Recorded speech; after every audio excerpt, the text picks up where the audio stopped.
Hi friends, in this video we will learn how to download and install Jenkins on the Windows 10 operating system. Go to any of your favorite browser and open the Google and search for Jenkins. On the first page you will get a Jenkins official website. Click on that. Just click on Jenkins. It will take you to the Jenkins official website. On the home page itself you will have the download option. And on the right side corner also you will have a download link. Just click on the download link on home page. It will take you to the Jenkins download URL. So Jenkins used to release two versions of Jenkins. One is a stable and one is a regular release. So most of the users they prefer to use the stable version. We will also go with the stable version in this demo session. Just scroll down. So you will have two tables. One is for a stable version and one is for the regular release. So under stable version, just go ahead and click on the Windows one. So the download will start automatically. You will get a pop-up like this. I'm using on Firefox, so I got that. Just click on the download link. You will see it takes 5 to 10 minutes. So I'm going to pause this or cancel this video as I have already downloaded the software and I have it already in my downloads. So just go ahead and double click on the Jenkins installer file. You will get a window like this. This is the Jenkins window installation. Just click on next. So it will give you a path where to install it. By default it will install under the C program files Jenkins. If you wish to change it, you can choose any other path. So I am going with the default one. Let's go ahead and click on next. Yeah. So here also we have two types of logons. One is a run service as a local or domain user. So since I am doing it on my local and personal machine, I will go with the second option, run service as local system. Okay. Next.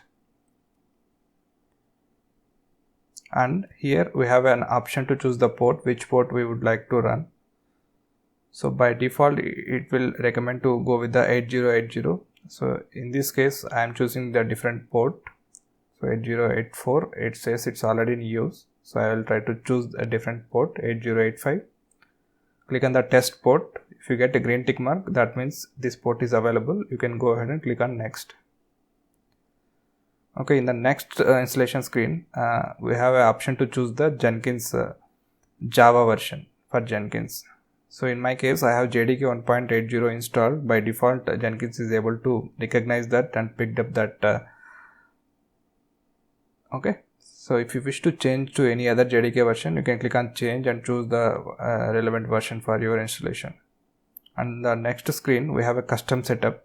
So we have multiple options under the firewall exception. We can choose whichever feature we would like to install it. So there are three features. Entire feature will be installed when required and entire feature. So I would like to go with the entire feature will be installed on the local hard drive, the second option. Okay, just select that one, click on next and go ahead and click on install. So the Jenkins installation is very fast. It's just a 60 MB of file. Okay, it just completed. Just finish. And the further installation will continue from the web browser. So once you click on finish, it will take you to the default browser and continue the installation from there. Okay, so it is coming up. It is doing some background work, so just bear with me. Please wait while Jenkins is getting ready to work. So there is a display message also over here. It will just take 1 minute max.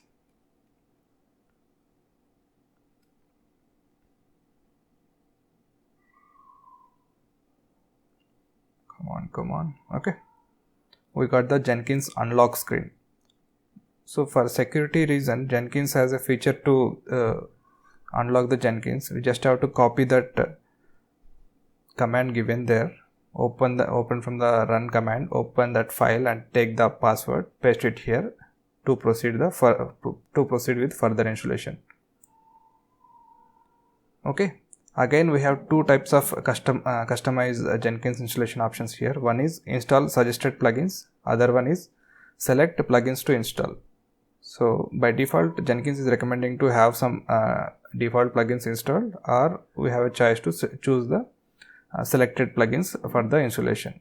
So since this is a demo video, I would like to go with the recommended version, which is default one. Okay, I chosen that one. So the next page, it will go ahead and connect to internet and download all the relevant plugins for your Jenkins. So like the one is folders, other one is OSAP markup formatter. These are the default recommended plugins. If you go for the custom installations, then you will have to choose all these plugins manually, the required one at least. Okay, so here the plugins almost installed for me. I just paused the video to make it faster.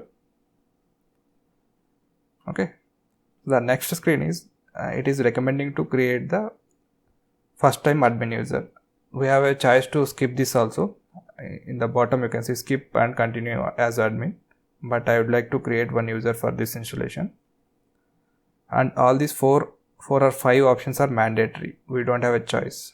So we have to enter user ID, password, confirm the password once again, and enter your name. So I am entering IT Bull, and the email address. If you wish, you can enter anything. You can fake it also. That's not a problem. It's not going to validate. Just for the documentation it is taking. Okay, once that step is complete, the next is the Jenkins URL. It is giving you the URL. You just make a note of it, and the next step is to start the Jenkins instance. Just go ahead and click on the start using Jenkins. It will bring up the Jenkins URL and log in with the user ID which you have created during the installation. Okay, this is the Jenkins login homepage, where you will have to enter user ID and password to log in back. I just logged out and log in back again, just to show you how it works. Sign in. Okay, able to sign in successfully with the user ID I have created during the installation.